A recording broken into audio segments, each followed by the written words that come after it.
And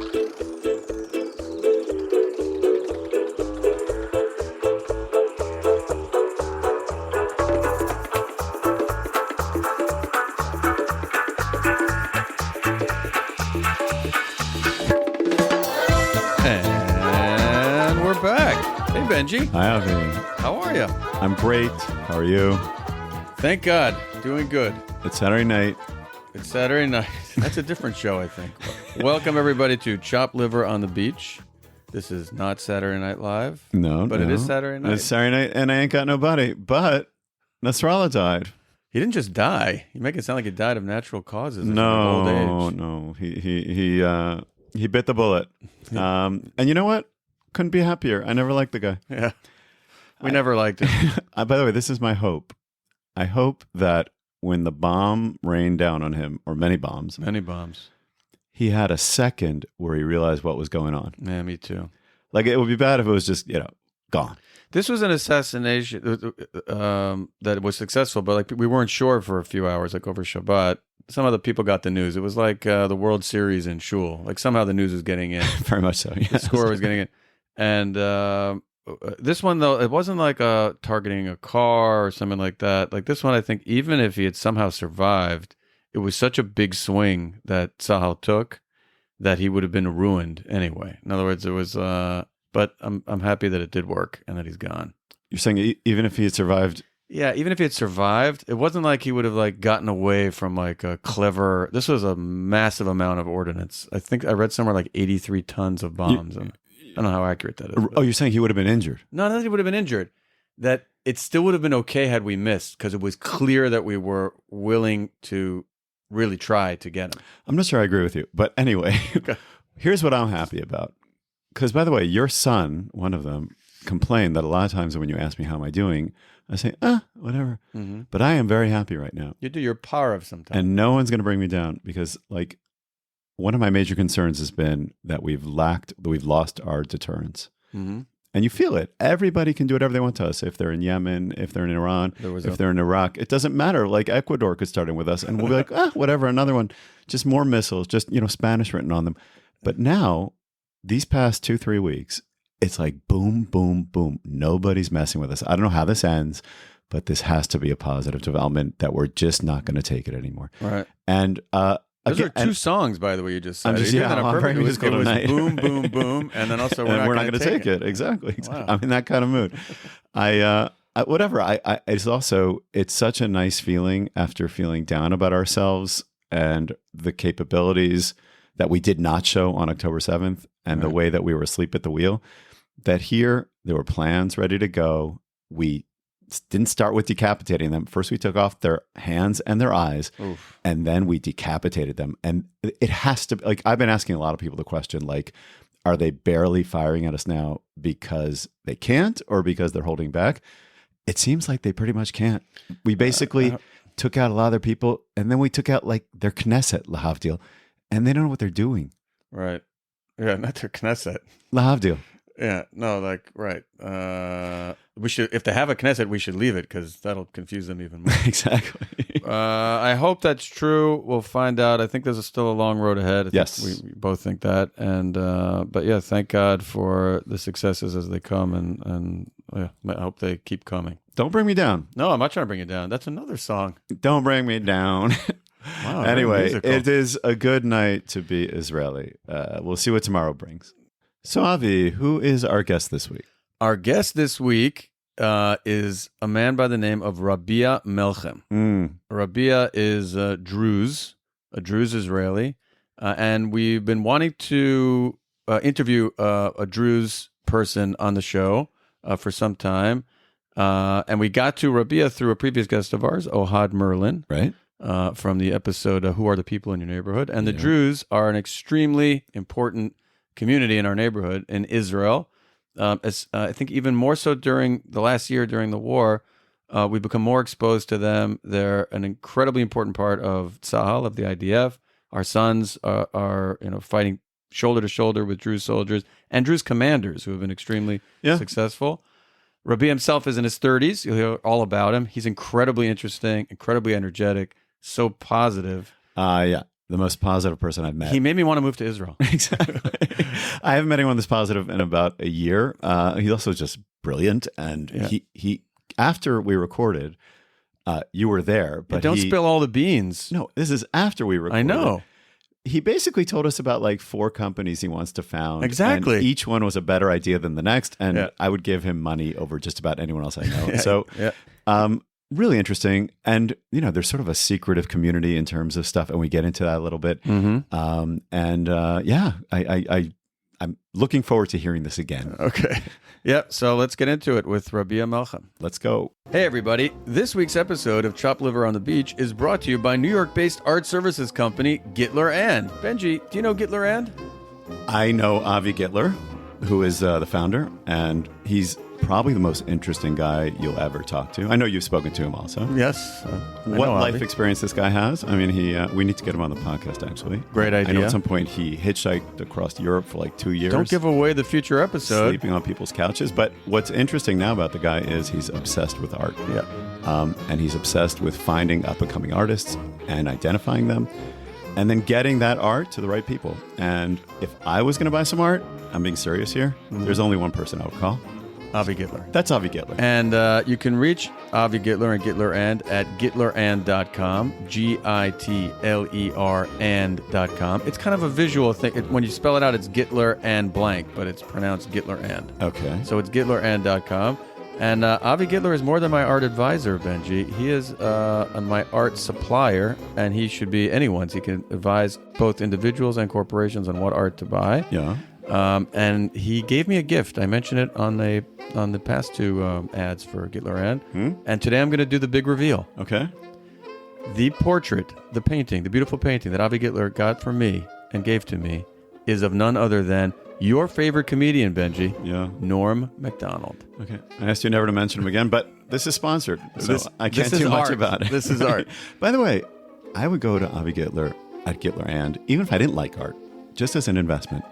Just to have a great conversation with a great guy. No, you can make a ton of money here. I have a friend, I walked in his house. He showed me the ugliest thing on his wall. I said, why have that on your wall? He said, that's appreciating value like $100,000 since I bought it. Wow. I'm in the wrong business. Maybe Gittler and Hain. Avi Gittler, call me.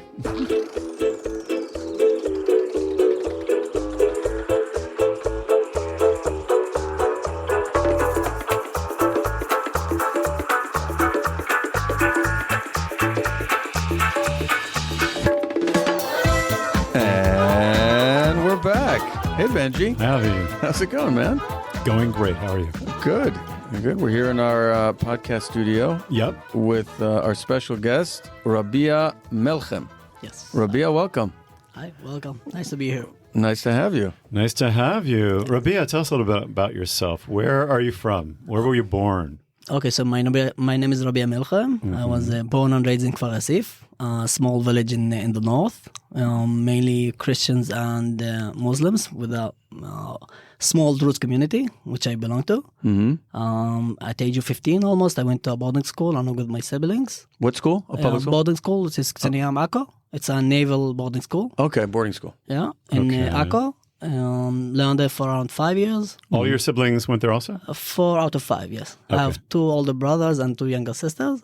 So 4 of us went there, and the other sister went to another school. Okay. So you're there together? Yeah. You had some fun? It's like the 3 brothers, yes, and the younger sister didn't. Okay.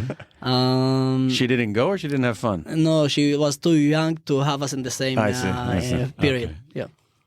So after the school, I went to the aviation school, Coast Ice.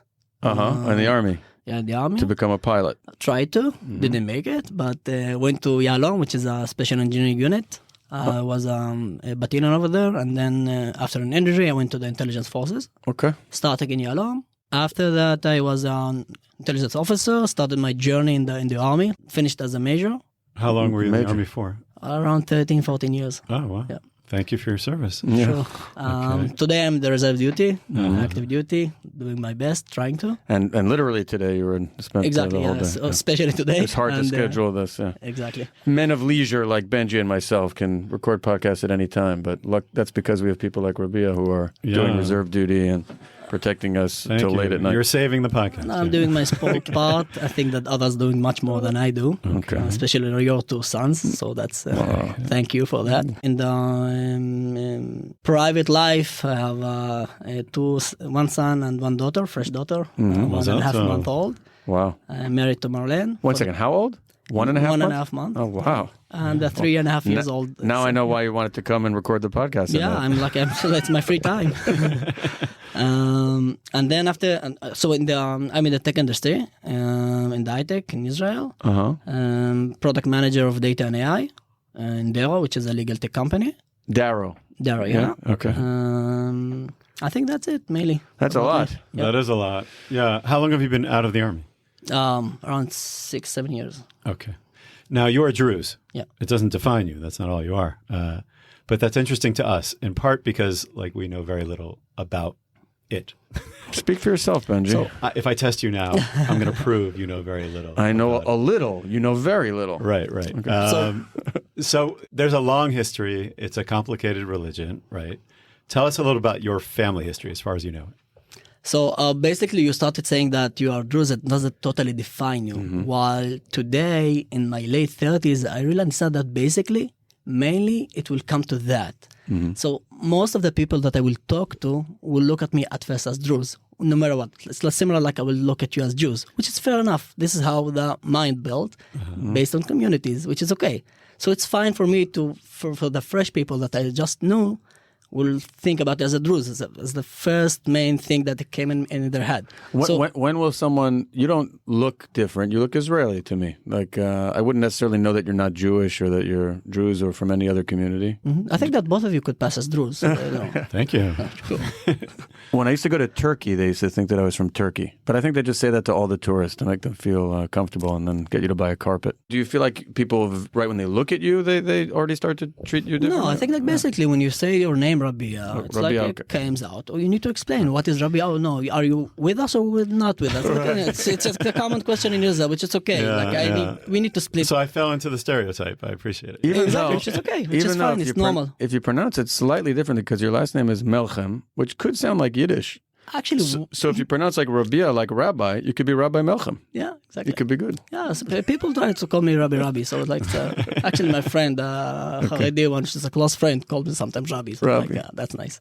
Okay, so please go on. If you think about it, like in my early 20s, and especially around the 2000 of the millennium, like growing in Israel as a Druze, as a small minority that no one understands who is what and so on, I think that it's like much worse than today. Today it's not that good enough, but I think that the early 2000s was even worse around all of the Second Intifada. Exactly, the Second Intifada in Israel. So it was a bit complicating for a young Druze living in the main Jewish community that most of them doesn't understand what is Druze about and what is Rabia and where it's come from. So even though that we, like today, it's not that common to talk about differences and so on, which is like, all of the people should be the same, etc. Basically, practically, when you live your day by day, you need to counter all of these kind of approaches from other various people. So I think that along my journey in the army, I understood that even though my name was a bit of, let's call it unique, Rabia, which is like weird, where it's come from, what is the meaning? So along that time, it was something that maybe a bit defined me because like it's unique, so people remember it. And basically, so I felt like I really tried to build my name in a good way. So now when I come back to whatever unit, let's say that I worked with, and I say Rabia because it's unique, so people remember. And they think they remember for a good way. So I think that's like that shifting between looking at my name as something that's, I need to explain in a way, listen, I'm Druze, I'm in your side in a way, and convert it into something that maybe defines me even better and give me some kind of even competitive edge in a way among others. Brand, because if you are unique and you stand out, then like it becomes an advantage in a way. So I think that's my feeling with growing up in Israel. If we are talking about racism, if we're talking about equal chances for everyone. So in my experience, if you're okay, if you are good, then finally everyone will accept you as you are. If you believe your way and you do whatever you want in the right direction, in the right values, mainly you find the common ground with most of the people that you will meet, and all of these kind of differences will be fade away without any discussion even. How common? What is the relationship of Druze people to the army, to the IDF? How common is it for Druze to serve in the army, and how important is it to the community? Or Okay, I think that the numbers speaks for this as a data guy, and I go after numbers basically. If you look at the rate of people that go into the army and Druze that goes to the army or goes even to combat positions, so the statistics speak about itself. Druze are around 2.5% of Israel, but they are in the most or the main important positions in the army in various places, a wide range of places in the trying to make Israel more secure and more safe. So I think that speaks about itself, about how the Druze community in Israel see their commitment to the country. And so there's total support. Were you expected to go to the army by your parents? Or? Of course, yeah. I think like my father raised that in a way that army is part of your career. And that's He meaning sent us it's to a boarding common, school and so on. the overwhelming majority of Druze serve the army? Exactly, yeah. Yeah. And it's like part of the normal path of any young Druze in Israel, or most of the young Druze in Israel. But the past few years, the policy in Israel have changed in a way that it's tried in a way to push, for some reason, all of these small Israel minority out of the mainstream or Israeli mainstream. In what way? And they refer that to the nationality law, which is Chok HaLe'am. At first, I wasn't like against it in a way because I read it. And let's give a little introduction about what that was, because that's actually something that I wanted to ask. I'm happy that you brought it up. So the nationality, Israel, I guess, it has various names in English, but in Hebrew, right, it's Chok HaLe'am, which I guess is like the nationality bill. It's a law that put into law for the first time that Israel is a Jewish state, that Hebrew is the official language. That it put into a basic law, the Chok HaShavut, notes that Israel is here for Jews to be able to immigrate into Israel, and I guess a few other items. Just reading from some notes that I made. Yeah. It talks about the flag. It talks about that the national anthem is Hatikva, and so that these are things that you cannot change except by passing a new basic law. They can't be amended. It was careful, the law, to say that, with respect to, for example, Hebrew being the official language alone, but the law says, this doesn't in any way change the place of Arabic in the country. It says that explicitly, but still, it tried to have its cake and eat it too. But basically, it was a Jewish national expression in a basic law of the country for the first time. Okay, so that's the introduction. Yeah, so how does that make somebody not Jewish? Exactly. So feel? I think that most of the Druze will accept 90% of this law. Like, there's no problem with the national anthem. Most of us sing it. I think, like, really, vast majority. I think it's also, like, statistically more than most of the Jews, if you can compare it. So that's not the problem. Also, not the flag, and also not Israel being a Jewish state, which is like, I don't want any other kind of, it's like a role over here. We would like to have it in the same structure in a way that it has been for the past 75 years. But when you talk about giving Jewish advantage in building new cities or villages and so on, then it really stress or push a really sensitive nerve in the Druze community, because for the past 75 years or at least 40 years, there are almost no advance in that area in the Druze community. And most of the Druze is like well known and common to get to a certain age, build your house, and live your life with your wife and whatever. And it's not common to go out and buy houses and so on. So, for a comparison, if we take my... in other words, it's not common to leave the village. It's common. It's like similar to a yeshuv or moshav or kibbutz. Right. Like, mainly you have a kibbutz, you would like to... Your children to build a house there. Yeah. So it's a similar concept, even a bit more.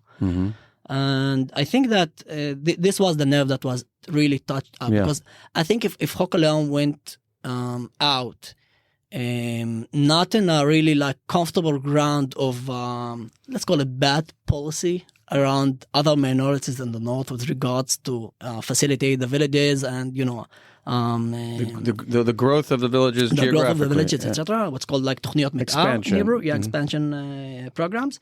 So if it didn't hit that nerve, which is like based on an actual fact grounds of discrimination for the past 40 years, but I can talk about it like widely, then I think it wouldn't have been explored that much. And I think that mainly the part is like, listen, guys, we are here. I'm not supporting Israel. I'm not working for Israel. I'm not loyal to Israel. I'm part of Israel, right? So no one is doing me a favor, and it's not a favor issue, because favors is a business issue. We're not doing business. We're living our life. Right. My friends really donated their life and blood for the country. So it's not because they wanted something back or to have a better life in Israel. It's part of our commitment to the country. So I think that's the point. That's the main idea. And if you take that since October the 7th, I think it was a very big reminder of the part of our community, my community, to Israel. This war is a real, a different experience and a way for people to become integrated. And yet there are still these challenges that you talk about. I think that always I have this discussion with individuals like you. It's always like, I love you and you love me, and everything is fine, everything is okay, and you'll do everything to help me, and really I will do everything to help you for nothing. It's like, this is the way Israel goes. So that's not the problem. It's not between me and you, or between me and Benji. The problem is like, once you come from one-on-one to a community or to a group and to a policy, then you are disconnected. Well, let me understand that a little more. You talked about like discrimination when it comes to land use, right? Basically. So what are you talking about exactly? If you take the small village of my wife called Yanuq, which is a small village up north, if you take like an image of the area and you go back 40 years, you will see that village almost nothing growed. Nothing. The people really the population grew up, if not that high, because Druze doesn't. It's like around 2 per family, so it's like slow. But again, it's like population is growing and there's nothing being built for them. It's not expanding. And if you look at the other villages around it, Klil and let's say Kfar Vadim as a main example. So people will say, listen, Drew, it's a demographic problem. No, we don't produce. And then it goes like, listen, it's the topographic problem. I had this discussion. No, look at Kfar Vadim, same topography, 5 meters from Yanuq. Why they are building there and everything is being more, large and facilitated, and the village is not. Part of this specific village with really senior officers. Like a general or a lieutenant general? I think part of them didn't, and part of them only lately was connected to the water system. So it's crazy. Like, you can't have it in Israel, not in 2024, not in the, startup nation. So if you look at it empirically without any feeling, just look at the stay still facts. as a person, that's it. That's really painful for the Druze community. I think that was the... it's a question of allocation of resources, you're saying, first of all, meaning there's less... I think the problem is that the distance between me as a Druze, not as Rabia. I live my life, I do my things, everything is fine, I really manage. I have whatever I want. Right. And the common and the average Druze or average Jews, let's talk about them, okay? So the problem is that he has no power and no connection and no way to fight any kind of discrimination. That's the problem. Because if it was in the other Jewish community, they will find the way to get to the right power or the right guy in the right position to push him toward what is needed and what is justice. And that's the problem between individuals and individual and the policy. There's no connection between me to make any kind of positive impact on my community in a way that can, And the discrimination is coming on a couple fronts, meaning you're saying in terms of land allocation, in terms of resource allocation, they're not getting the money, meaning the towns are not getting the money that they need. Why? The education. If you talk about like 20 or 10 years ago, it's what, listen, they don't pay arnona, they don't pay taxes. Well, no. Most of the Druze in the villages pay most of the taxes, really. Like, the collection is really high. So that's not the problem. So it's all the time trying to find excuses why the situation is so bad. But let's put it on the table, maybe. So it's there. There's Israel discriminates and prefers the expansion of Jewish control over land over Druze and Arab. So you almost quote over non-Jewish. You almost quote part of Chok HaLaom, which is the main problem of this full motion. Well, let's go back a little bit, like to like a broader view, just about Druze. So I can understand a little more, right? Okay, your family, where does it come from? Like originally, do you know? We came around in the late 1600, something like that. Okay. From where? From Lebanon. Okay. Not sure which part in Lebanon, but we went there like for some kind of a group that went from Lebanon to the Galilee area and settled in Kfar Yassif mainly. And Druze have been, I mean, it's a long history, but they've been persecuted quite a bit. That's my understanding. 1,000 years. Mainly, Druze lives in these high mountains for a reason. Like, if you look at all of the villages, most of them are in what's called in the Army, which is like a place, שטחי מפתח, which is a place that is really important to hold in order to prevent someone to tactically advantageous, yeah. So all of these villages are in really high ground and a place that you can defend for a reason. Right. So that's like, can maybe explain the whole history of the Druze living in the Middle East. Okay, now a really dumb question. Like I was reading on Wikipedia. There's no such thing as a dumb question. No, only dumb people. I was reading on Wikipedia that it's a secret religion. The practices are secret. And then it lists all the practices. So I was wondering, because same thing with like Mormonism and other religions, like how do they deal with that? Is that an issue? I don't think that it's about practice. The secret in the Druze religion, it's not about practice. It's mainly about philosophy, about religion, and many aspects that are so deep that even if you take the book and you read it and you try to analyze it in a way, it's really hard. You need like really a lot of experience and a lot of studying to understand the deep understanding between each part of it. This is what I know about the religion mainly. So that's about it. The tradition is secret mainly because the Druze were persecuted in the first place. So that was part of the idea to keep you safe and try to look similar to whoever's like next to you to stay safe. Yeah. Do Druze do you pray? Do you have tefillot during the day? Only religious. You can be secular or religious. That's it. You can be in between. You can also you can be Masorti, which is called like traditional person, and don't smoke and don't drink and whatever. But you can be either religious. You go and you try to... And then you're only religious. And you're only religious, you can't do any other And that's stuff. accepted in the religion, meaning, like by us, like if you're a religious person and then you become secular, it's like you're doing something wrong. You're saying there's just two classes of people built into the religion, religious and secular? From the religion point of view, if you can be religion and then you need to behave, dress, and be religious fully. And you can be not, but you can do both. If you can't be like a... But do the religious look down on the people who are not? No. That's not the case. That's what I'm saying. Yeah, what's nice is that I don't think that there's some kind of any kind of differences, or you look at it in a different way. If you see a religion Druze in Tel Aviv, for instance, I will go say hello.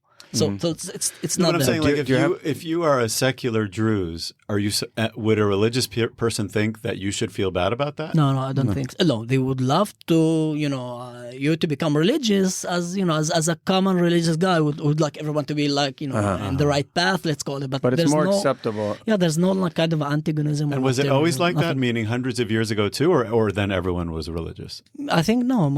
That's a really interesting question, because like along the history you can see that part of them were religious, like Sultan Bashar al-Atrash, even though I'm not sure that he was really religious, and part of them were not, with Kamal Jublat, like really big figures in the Druze community. So it's always mixed between both. And what about mitzvot? Like, if you're not religious, then how do you know? Like, don't steal, don't lie, don't. So we have the 10 commands. Let's call it. We follow them in a way, but we have, I think, much more for religion. You can smoke, for instance, and you can do a lot of things that can mainly hurt your body. You need, like, the body is really a holy thing, and you can't, hurt it. If you drink alcohol, you injure it, and it's not good. If you smoke, it's not good, and so on. So that's the main idea of how to eat and how to live and how to sleep and where to wake and so on. Right. But that's a fascinating thing. There's a religious and secular, and that's built into the religion. Yeah. Love it. Yeah. But now, is there a precept of the religion that you have to be loyal to the country where you live? Yeah. It's part of I'm not sure if it's a religion issue. It's a part of the long journey adoption of the Druze mindset in every place they lived in. It's not about being loyal to the place that you live in. It's more about living in harmony with whoever comes to that place. They want the autonomy, like, historically, things are changing very fast. I'm not sure that what is relevant for the past, 100 years ago is relevant for the next 100 years, for sure not. But mainly it was about give us our autonomy, don't mess with us, we don't mess with you. If you can, look aside to Syria, you can see that this balance is being, challenged by Assad and by all of these, Iran regime that is affecting the whole Swede area and so on. The Druze who are in Majd al-Shams, or the Druze that are close to the border with Syria, are they as loyal to Israel or as much of citizens of Israel as other Druze, or is there some? Can you talk about that? That's a good question. No, but I think that there's two parts of it. Part that I like. I'm not sure that we would like to talk about, but for the common Middle Eastern guy, let's say that, it's really hard to count on Israel in that end. If you look at Sadal, South Lebanon, when we went out, if you look at, these kind of things, you say, listen, the win-win situation for me is to stay loyal to whoever was my ruler, out of truth and out of interest. I'm not sure, I won't go there, it's not my problem. But a lot of them, I don't know the statistics, but a lot of them are still identify as Syrians, which is okay because it's in the past 40 years his father or his grandfather was a really Syrian. So most of them I think are really Syrians in a way, and I can understand their point of view on how to handle or how to live. It's an impossible situation. It's an impossible situation. How do Arabs, Palestinians, Israeli Arabs, how do they view Druze generally? If you look at 48, and if you look, there's two ages. There's one age which is the older age, which let's say my father or even grandfather, and there's the young age. If you look at my father and grandfather and look at their the other Arabs around, Muslims and Christians, they remember that Yarka, for instance, a big Druze village, covered the communities around it from Muslims and Christians. Come to us, we will save you in 48 because no one will touch this village. And they gave him really half to half the food they had there. So they remember what Druze did as part of being human being, not talking about politics at all. But I think that today differences or the let's say political differences or the nationality issues are more common in the social media era, which let's talk about Jews and let's talk about Arabs, how they look at Druze, right? If we take about 20 years ago, Jews didn't understand that Druze are let's say blue and white in a way, right? Like they are part of Israel, they are part of this nationality. And if you're Arabia living in the early millennium, it's a problem. You need to explain it again and again. Listen, guy, I had to go to the army and then whatever, right?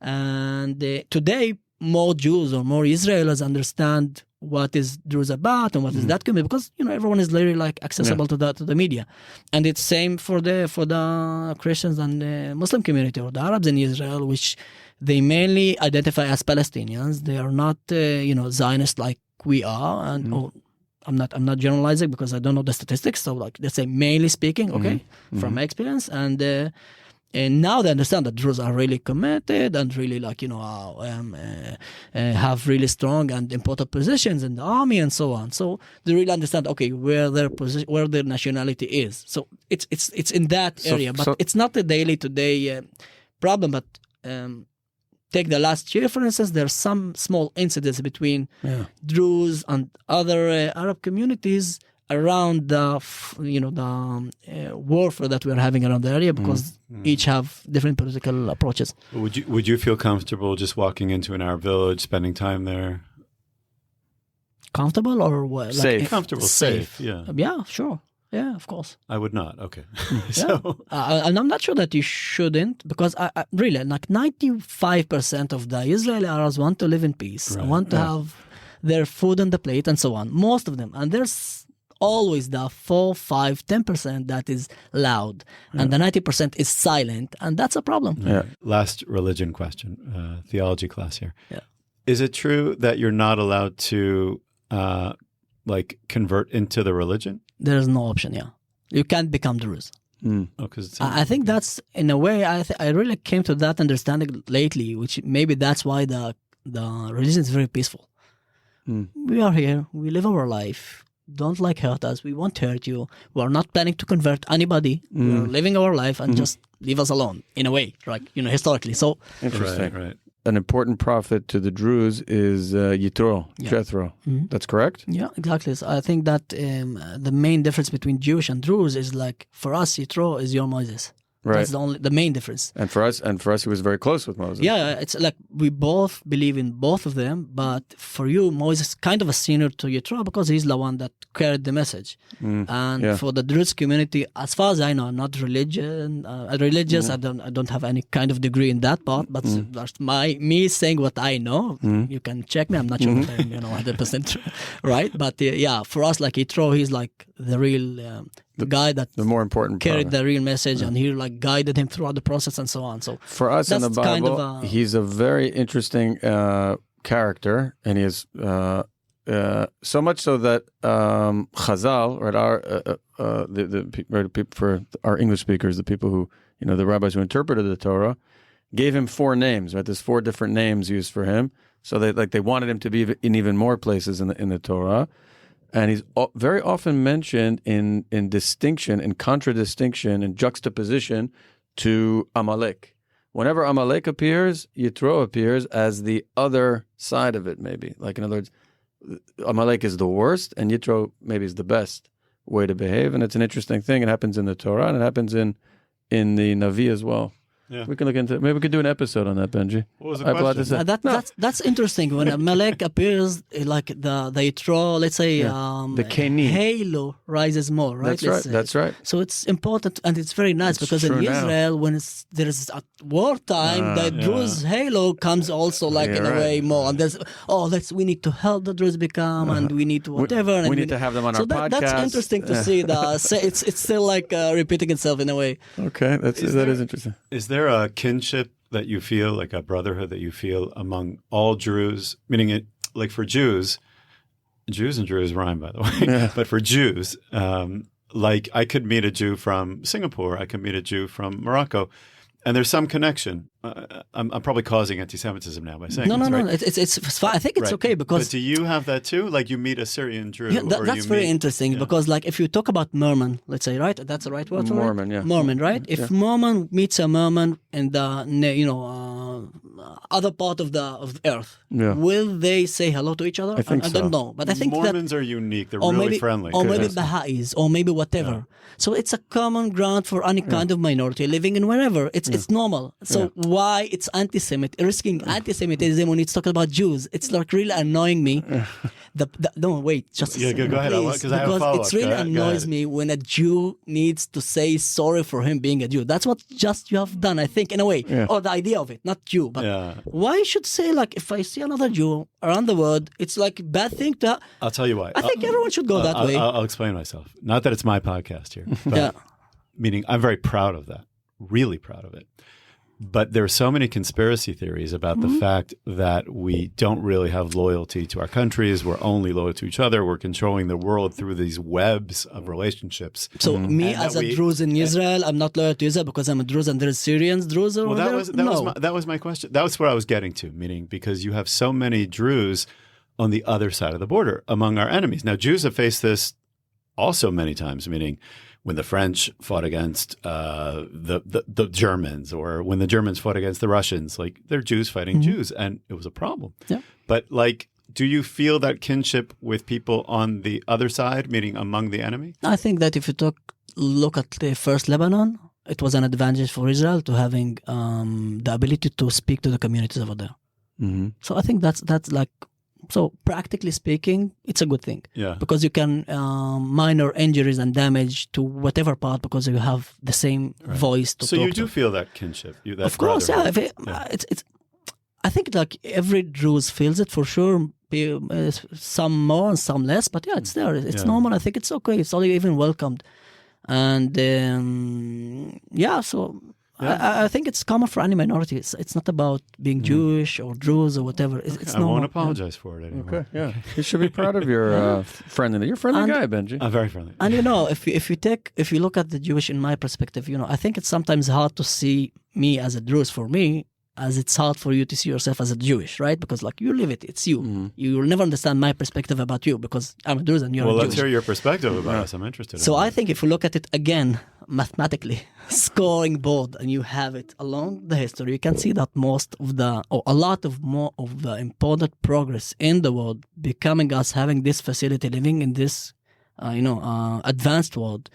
It's part of it's the Judeo and Christian culture, which is like liberalism and promoting knowledge and so on, which the, let's say, Ottomans and so on didn't do. So that's one of the main thing, bringing the Western culture to the world, which we're living in. And the other You're part, welcome. Yes. Sure. See, now you're not saying sorry. That's a good approach. Keep it coming. Keep it coming. And also if you look at it, like most of the a lot of good businesses around the world, if it's like the lawyer sector or any other sectors that are really developed and had these skillful people doing it. I'm not talking about Albert Einstein, right? But it's not that. It's like really an outlier. But generally, Jewish as a community brought mainly good things. If you put all of this propaganda on all of this racism, right? If you put that to the side, aside, then you understand that they brought a lot of good things to the world. Yeah, like And now they talk about like how Hollywood is terrible because the Jews control. Hollywood is awesome. Have you opened your Netflix recently? Hollywood's great. It's a lot of great movies, and that's even only on Netflix. Where We there's did a like good not thing even with good. Hollywood. Yeah, That was all us. but now they're twisting it. People like Candace Owens, for example, talks about Hollywood all the time. You know why? I think that mainly because we have been sleeping for the past 20 years, not talking about any kind of how does like hasbara in English, like let's say. Propaganda. No, it's not propaganda. No. PR. It's kind of a PR, but it's not about PR making me look great. It's a PR making them understand who we are. Me as a Rabia, I'm doing like kind of a hasbara for myself and whatever, even though that like I didn't want to go that deep about Druze and so on. You can have other things. But so I think that it's about 20 or more or less years of other paths that we less like in the world, investing in the education systems around the world. Yeah. You can see main countries investing really billions of dollars educating youth. Qatar, for example. Qatar. And we are now handling and we are making excuses and saying sorry for people that are not talking in the same level of common ground, truth, and facts.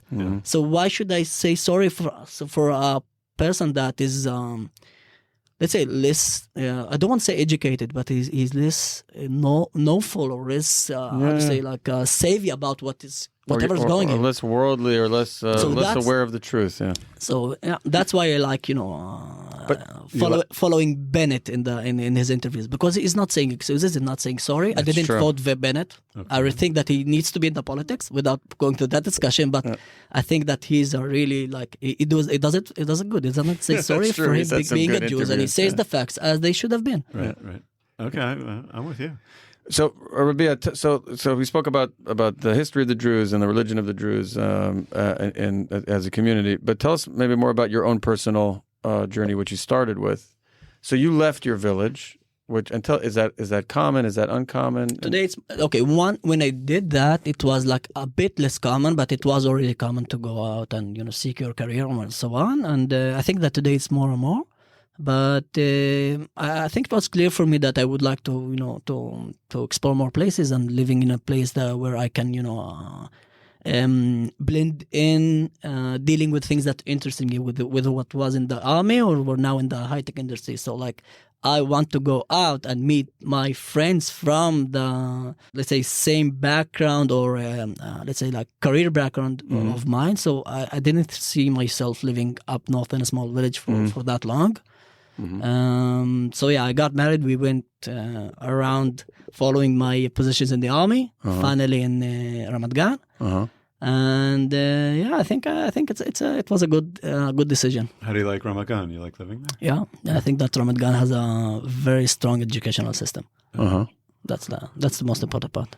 And meaning, how common is it for Jewish people to be in the high tech industry? Like, do you feel sometimes like you're a real minority. I guess you'd be a minority there even if there was like full participation. But That's interesting because today I was as we said, in the reserve duty, and one of my friends, which is also Druze, living in a small village up north, has a very sharp-minded wife, which wants also to. She's also a software developer, right? But wants also to go into that high-tech, let's say, bubble, let's say it, okay? But there's no chance she will do it because she lives in a small village up north. There's no way that she will do it even once or twice or 3 times away, especially if she's a mother, right? So the distance, it's not also for Druze, but most of the Druze lives that far. Even though, So it's really that tech hubs are too far from these communities. but maybe that will change with Zoom and people doing hybrid work. So it's more common. Like my sister-in-law, let's say, she's also in Amazon working, and she's like very sharp, and she's. But and there are a lot of the big companies. I hadn't been to Haifa in a long time. I went with my son a few weeks ago. It's beautiful. Like I hadn't been in a long time. There's a bunch of high tech companies there. The big ones are there. I think Amazon also, and also in Yokneam there's a high tech. So that's so again. There's no comparison between Herzliya, Tel Aviv to Yokneam and Haifa, with all due respect. About vacancy and number of open positions. So the distance from the north to Haifa is fair enough, and she can handle. But no way he or she can handle the distance from there to Tel Aviv. So that's a barrier. There are solutions for that. I think we should have for all of the suppliers, not for Druze, but. We need to decide to do it. Yeah, plans for. But something like you did, meaning let's say Ramat Gan, Tel Aviv, to live there. Like, how common is that? It's more. I'm not sure. I don't know the statistic, but like most of the Druze doesn't leave the village as far as I know. Right. Yeah, they have they have the land. I have the land in my in my village and whatever, and also built in my wife's village, and then we've left and so on. So the main stream is over there, but. A lot more and more are being, more open to that idea of getting out of the village. But again, even that, you are still connected. Like you have the family over there, you have my parents and her parents, and all of the big family. And like you go back for a week, or it's not disconnected at all. It's once a week, you guys. Once, twice. Let's say twice a month. At least in general, but there's always connecting. So you guys have decent food, like.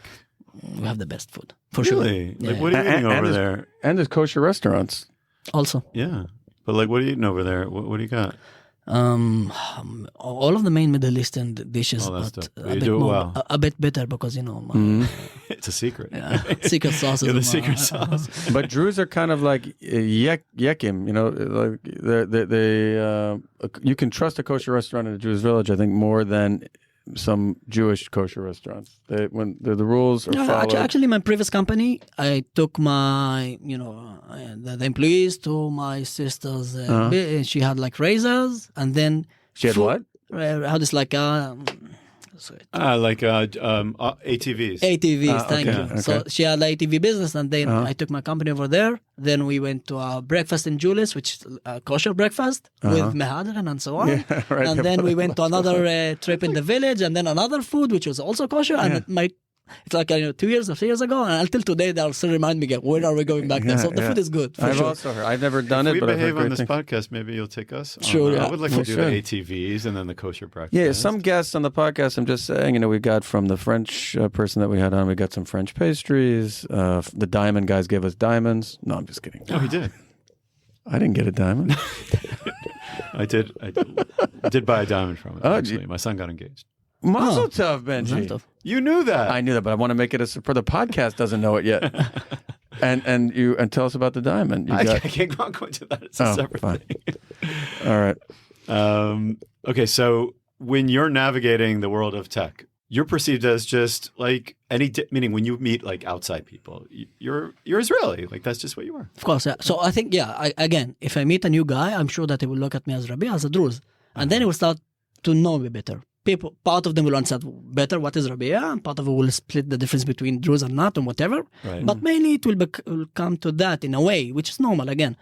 But I think that's even like. But for you, it's just like, oh, great, another Jew. No. It's a really very like a great icebreaker in Israel, because I know that once they will know I am a Druze, like it's like, okay, it will kick off a nice, do you know this or that and so on. Like, you know what? It's also reminded some a young comedian Jewish girl spoke about being a Jewish in America, right? Yeah. And she said the same, jokes about Druze in Israel, which is like, you don't look Druze, and she said like, you don't look Jewish. So it's like, Wait, it's so same, what are it's the all common same, things people say? I want to know if we did them all. About meaning Jews? about Druze or to you? Like, what are the common like things that in that first encounter before they really get to know you? Or I think that if you are in the army, like relax a bit, but people feel more safe if they're around Druze in the army, because we really do know how to do work. Listen, like really, it was not my point of view for the past really 30 whatever years, but as more as I got really intrigued, I was like connected or familiar with more and more Druze, especially in this war, and we can talk about it in a bit. I really got. I think that we can really be proud as Israelis to have this community among us. Not because I'm a Druze, because there's a really good, positive, energetic youth looking to succeed and looking to be part and looking to become something in life. This is like the culture. This is the way my parents raised me, and I think that's more common in the Jewish community. I think also we saw that in across Israel, not just in the Jewish community, but also I think a lot of us had kind of low expectations of this generation with their cell phones, just exactly the opposite. Exactly. But yeah, like we said before, the Druze soldiers, especially combat soldiers, really distinguish themselves, and so that's for sure. do you guys have any like negative stereotypes? Like we have a lot, or it's all like flowers. No, but there was like a say about there's the religion, cloth of Druze, right? There's the shawal, which has a really big bag in the middle, right? It's like pants with a big bag in the middle. People that didn't like Druze in the history said that let's say like Jesus Christ will born there. This is why we do it, right? And the main idea, which is more important, is about, let's say, camouflaging your appearance, because you should be modest and you should be like you should brag about your body. This is why it's like this. It's like to make it more modest and don't brag about your appearance. That's the idea of comparison also between religious clothes for women and for men. So the same concept is to being more modest. You're making the religion sound really good. Like I wish you took converts. Like, I think that most of the religions are really no, because like you said, you treat your body as a temple. Like I barely work out. Like I think if I was Druze and it was a religious mandate, that you would work out. I don't know if it's a mandate to work out. They said you're not allowed to smoke, you're not allowed to do anything. It's about that part, I find it hard. I don't. I think they should add don't eat sugar. That would be even sugar better. Even more than smoke. So yeah. Can I ask you a terrible question? Have you faced like outright like racism, like people mean? Yeah. 2006, I was in the aviation school and I wasn't being entered to a nightclub because I was Rabia. For real? For real. In what I was city? with my friends and I was with my choger, which is like the army ID card. Army ID card, and I showed it for the selector and he didn't get me in. Eventually, yes, but until that, I broke my card out of anger, and that's a thing that I will never forget. It's his problem, not mine. But it was not. But at that age, at that timing, with my friend, that was not a good experience. Mm-hmm. Are you worried about this country at all? Like no, future? I think that I don't post. I don't like whatever. I have a big community of analysts. We can talk about it if you want. But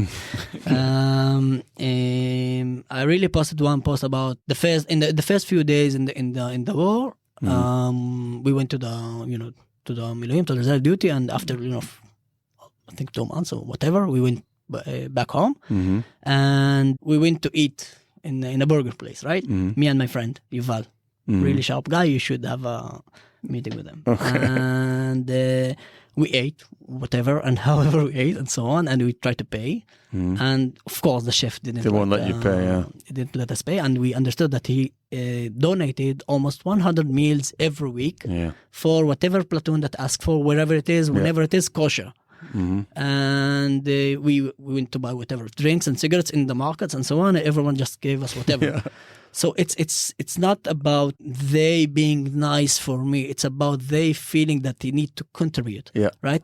So even my friend this week, one of my friends say, "Listen, Rabia, I want to come to reserve duty to serve and to do something because I know that I want to be part of it." So if I don't think that many places or countries in the world can say that that we vote for each other, whatever happens and whenever it happens. Yeah. And if we have that common ground, no one can defeat you, right? So this is where we are today. I know exactly what you're talking about, and you expressed it in a very inspiring way. That's true. Even I did some reserve duty myself. I was on the kind of the home guard of Ra'anana through the home command of Pikud HaOref. So I was probably the youngest guy. Well, that's not true. There were some younger guys than me, but there were also some older guys than me. And I had this uniform that they took out of some warehouse that was from like 1956 or something. And I go to the bakery that I go to every Friday to buy stuff for Shabbat, and he wouldn't let me pay for the coffee. I'm like, I was here 2 days ago buying all my stuff. I come here all the time. With a uniform, you can't pay. We will not let anyone with a uniform pay. Yeah. But you could only take the coffee. I had an argument with him about that, and I'm like, why only the coffee? You started just gathering stuff. And I happen to have the receipt from Friday right here, maybe. Nice. But it was beyond the food, obviously. I mean, you know better than me with the reserve duty that you did. But a lot of people said it as a bad thing that where was the government, and the government should have done this, and the government should have done that, but I viewed it as a good thing that that people stepped up immediately. The government can't possibly. And again, I'm not in favor of the government, and I don't want to go into politics here, but I don't think any government could have been prepared for what happened. And I think that the fact that regular citizens stood up for each other and made meals and drove things from place to place and got equipment for soldiers and did whatever they did, is an amazing thing, and also a good thing, a healthy thing for a country. I think you're right. Not many countries. So I think that maybe that's the only thing, the only good thing that maybe could have happened without the government dysfunction at October 7th. I think that the government did dysfunction at October 7th. Yeah. It did dysfunction even months before. Yeah, we lost a lot of blood for things that we could have been prevented. And I think it's an issue of policy. It's not about intelligence. It's not about ops. It's about the main approach of handling a conflict for too long without a realistic approach of it. So you can't be on the right side of the political map without being realistic, and you can't be in the left side of the political map without being, the opposite of it. So if you are talking about people's life and protecting our borders, you can't give 17 years of billions of dollars facilitating your enemy without doing nothing or without doing enough. And hoping for the best. I was in enough rounds in Gaza, and I was surprised that October 7th happened in the way it happened, because I was really there, enough years before, I think, but maybe things have changed from there. But in a way, it did become a wake-up call. That was my only concern. If it wasn't a wake-up call, it would have been for nothing. Yeah. And at least we are here talking today about our next plans in the Middle East with everyone's eyes open. Yeah. And I think if October 7th had happened 2, 3, 4 years from today, it might have been too late for us. We have been sleeping for too long, it would have been maybe too late. I agree with you. Yeah. In any case, we could have and should have been prepared for cases like that. And really, one of the 73 main outcomes or insights was that we need to deal from the war. We need to deal with capabilities, not with intentions. From the Yom Kippur War, you mean? And we forgot that we need to deal with capabilities, not intentions. Right. If he is in the next side and he has a gun pointed to me, I'm not asking if he's gonna shoot or not. I will shoot him, and that's what you should do in the Middle East. Otherwise, you don't succeed. I'm not that extremist, not to the right, not to the left, but I think that peace can be really achievable only from a strong position, not only for the Middle East, without what they are trying to say in the Middle. It's not for the Middle East, it's for the whole world. As I'm sitting with you, and by the way, it happened to me, even though I keep bothering you and asking you Druze questions, like you're just an individual now and like the nicest guy in the world. And I start to think back, like so many years that we put you on a pedestal, like we Israelis, like, oh, we have the Druze, because nobody likes us around here. Right. Like, oh, there's At least Druze soldiers in the army, and there's the Druze, and then they'll throw in the Bedouin, right? Some. Right. That must be a weird thing. Like, maybe, like we take you for granted maybe sometimes. Again, policy issue, not one-on-one. Yeah. If you have any kind of capability to help whoever, whatever, you will do it, for sure.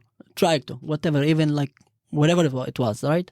So it's not about it. It's about communities being able, like Haredis, would have enough, power in the politics field, without going to discussion which is good for Israel or not, and so on. But I think something similar should be for other communities to deliver help, support them being navigating as a community in Israel, not as individuals. Because individuals are good enough; they will handle. I think. I don't know how much time we have left on the podcast to discuss it. Benji, I have my theories about changes that are needed in Israeli politics, and I will say, if you'll permit me, and I'll ask you what you think about this, Rabia. But I think that in America, New York State has several Congress people. I don't even know how many, but many, because it's a big state, and 2 senators. And everyone in the state votes for them. And for example, Congress is based on parts of the state. Each different parts of the state, different districts they vote for their congressman. In Israel, we don't have that. So in other words, you vote for a political party, but then so Druze can't be a very big percentage of that political party by definition, because they're only 2% of the population. But if we had a representative from areas of the north that included both Jewish and Druze communities, then both communities would have a say. The Druze would also have or if we had power. leaders seeking justice and being I'm practically saying, but I'm sure that's always going to be hard. No, that's not. I don't think so. I think that it is possible today more than ever with fresh leadership. With fresh leadership to really promote this idea without trying to create some kind of artificial middleman in between. I think that it should be something that goes without saying, that we should build there and promote there and help there and do there without any kind of mayor or person demanding. Because once there's a person demanding, the person has power, the person has money and power delivers great parties. Corruption, thanks. Thank you. And I think that it should be some kind of a governmental policy in how to approach how is Israel today, how it is like in 2023, how it's in 2024 for all of us, not for each one. Because I think that a better Haredi community is good for Israel, a better Druze community is good for Israel, a better Jewish community is good for Israel, also Moroccans and whatever, and Yemens and whatever. So I think that should be like the main approach. I think that a good leader with a good and healthy government and system can deliver it. And this is the place that we would like to live. And I think it's more achievable in Israel and other places in the cause all of this. It's more in Israel than in other places in the It's Middle more East, possible in Israel, because I think that really we have this discussion. We met 10 minutes ago and really we would like to have a coffee later, right? Whatever, or go to a beer. But so it's not that given for granted, right? Like it's the connection that happens this strength that happens as part of us being Israeli. I don't think it's common in other places. And from that end, I think if we go after our values and after our our real leadership that takes us towards that, without talking the 90s let's say phrasing or mindset, I think it's possible. What was the 90s mindset? That there's some kind of small community. There is a sheikh. You talk to the sheikh, and he will. Sheikh is like a religious guy. That I don't care about whoever I really respect or not. Whatever sheikh, if he's religious or not, it doesn't matter. It's not my discussion. It's not my issue. As long as Rav Amar is not yours, right? So I think there's right things to do, bad things to do the right things. Really, it's a business. Also, you can look at it as a business. I need more, better, faster, whatever, right? Communities. And I think if you look at the Haredi community today, DDoS is a really nice project of blending Haredis in the tech industry. Bringing them into high tech. Exactly. And I think this is a good thing. I like it. I love it. I try to help. I also lectured over there and try to mentorship part of this. I also even now I remember 3 years ago, I really actually like intentionally tried to bring Haredi and succeeded to my team in my company in the tech industry because I thought it is important, and he did that.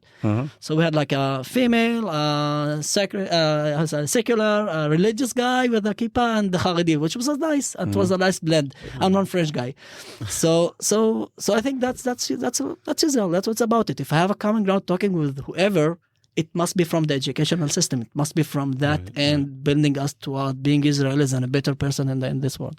How do you personally feel, and then maybe how does Druze feel in general, if there is a general feeling about Haredim and their not serving in the army? I don't think that this is